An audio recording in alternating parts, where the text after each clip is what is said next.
Ça y est, c'est la fin du livre de Bamidbar.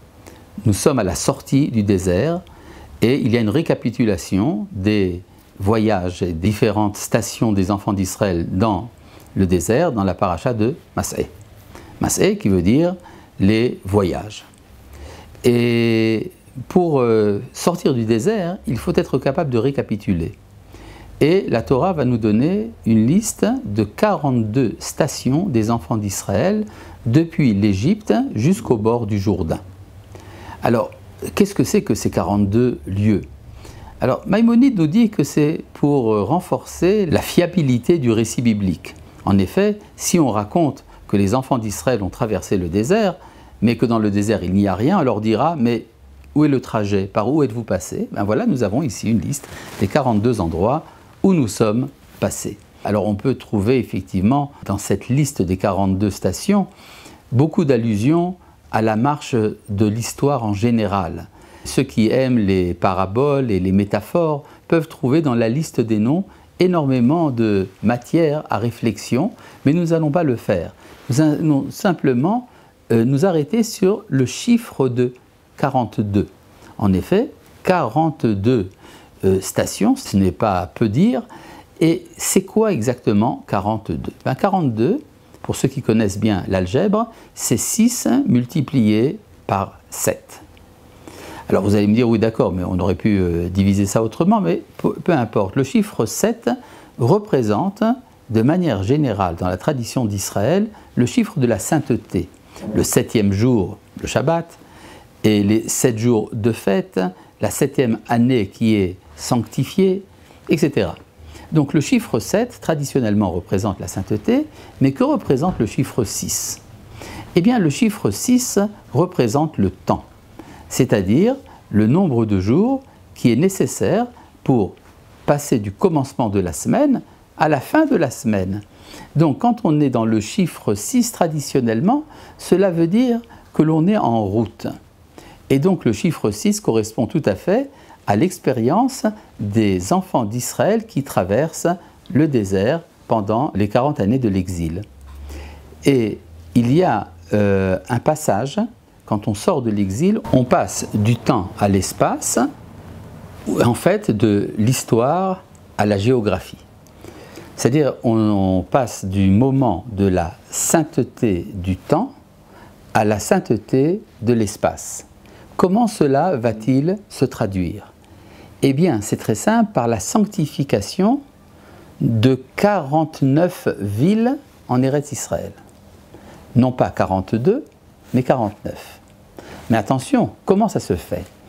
42 villes seront attribuées à la tribu de Lévi, et on va en rajouter encore 6, ça va faire 48, et on va rajouter encore une, ça va faire 49. Comment ? D'abord, la tribu de Lévi, c'est la tribu qui est celle qui dirige le peuple d'Israël pendant le temps du désert. C'est la tribu vagabonde par excellence, par définition. Et donc, on va garder un peu de ce qui reste du souvenir de l'errance et du vagabondage. On va le garder dans les villes des Léviïm en Israël. Il y aura donc 42 villes des Lévites qui vont correspondre aux 42 stations du désert, ou les 42 voyages plus précisément. Mais on va rajouter encore 6 villes, qui sont des villes de refuge. C'est quoi la ville de refuge ? C'est celle qui va accueillir l'assassin involontaire qui risque la vengeance du sang de la famille de la personne tuée et qui va donc se réfugier dans une des villes qui sont destinées à ceux qui n'ont pas réussi à préserver la vie de leur prochain. Et donc ça va nous donner 48. Et il y a encore un lieu de refuge, c'est le haut de l'autel du temple de Jérusalem, ce qui va nous donner donc 49. Et c'est quoi 49 ? Eh bien 49 c'est 7 fois 7. 7 étant le chiffre de la sainteté, mais également le chiffre de l'espace. Et donc quand la Torah va nous parler de sainteté du temps, elle va dire 6 fois 7, 42, et quand elle va parler de la sainteté de l'espace, elle va dire 7 fois 7, c'est-à-dire 49. C'est un peu comme si le désert était implanté en Eretz Israël. On en a gardé la mémoire. Et c'est important de se souvenir, même quand on est enraciné, qu'on a fait un voyage auparavant. C'est pour ne pas oublier justement que rien n'est assuré dans ce monde. L'enracinement n'est jamais absolu. Il faut se souvenir du temps du désert. Et c'est comme ça que cela peut réussir. Alors, intervient toute une série de lois relatives justement à l'assassinat involontaire. Et ça, c'est très intéressant de voir ce qu'on appelle la vengeance du sang. Comment est-ce que la Torah va gérer cette loi antique? En effet, dans la plus haute antiquité, il était évident que lorsque quelqu'un est tué par une personne, alors la famille va venger le sang en tuant celui qui a tué. Que ce soit un assassinat volontaire ou même involontaire. Ça fait partie, on pourrait dire, de la loi du monde sauvage, la loi de la jungle.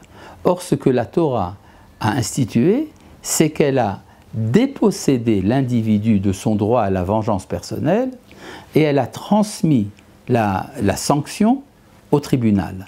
C'est un passage donc de l'état d'individualité qui est le propre de la société non organisée à la société organisée dans laquelle il y a un pouvoir, un roi, en tout cas un pouvoir politique quel qu'il soit, qui lui va prendre sur lui de venger la personne qui a été tuée. Si c'est un assassinat volontaire, alors il y aura la peine de mort. Si c'est un assassinat involontaire, il faut quand même prendre la responsabilité de son acte. Or, si par négligence on a fait perdre la vie à un être humain, alors il faut s'exiler. Parce que c'est l'excès d'enracinement qui a amené l'excès de violence.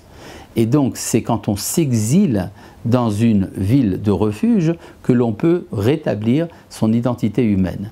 La ville de refuge est habitée donc par les membres de la tribu, mais également par des lévites qui enseignent la Torah et par des assassins involontaires qui sont venus se réparer. Et c'est une institution assez extraordinaire qui permet justement de rétablir la pleine stature de la personne qui a entraîné la mort de son prochain. On ne peut pas rester indifférent, même quand l'assassinat s'est fait par négligence. Et puis, la Torah finit par un règlement, un des derniers règlements du partage de la terre d'Israël, qui est une conséquence de ce qui s'est passé il y a déjà 2 parashotes avec les filles de Tsélophrad.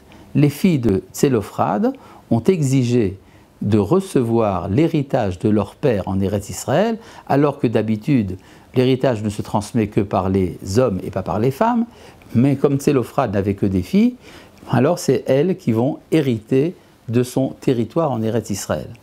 Alors, Tolé, dans la tribu de Ménaché, qui disent « Oui, mais si elles vont se marier avec des membres d'une autre tribu, alors notre territoire va être réduit. » Alors, c'est là qu'intervient une nouvelle mitzvah qui n'a eu lieu qu'une seule génération, c'est que quand quelqu'un est hérité par ses filles, elles doivent se marier avec des membres de leur tribu, afin que le territoire de la tribu ne soit pas réduit à cause de ce mariage. C'était très important à l'époque où, lors de la conquête, chaque tribu devait, avec peu de monde, prendre de grands territoires, et puis après, cette loi est devenue caduque une fois la conquête d'Eretz Israël achevée. Ce qui est important de se souvenir, c'est que le livre de Bamidbar, qui est le livre de l'affrontement des dangers du désert, qui traite très longuement de toutes les embûches et de tous les problèmes qui peuvent survenir dans le désert, eh bien, ce livre de Bamidbar s'achève avec l'établissement d'Israël sur sa terre et également la mention de la mitzvah qui est de prendre possession de la terre d'Israël. Cette mitzvah qui a été accomplie en 1948 lorsque l'État d'Israël a été fondé, a son origine dans le texte de notre paracha.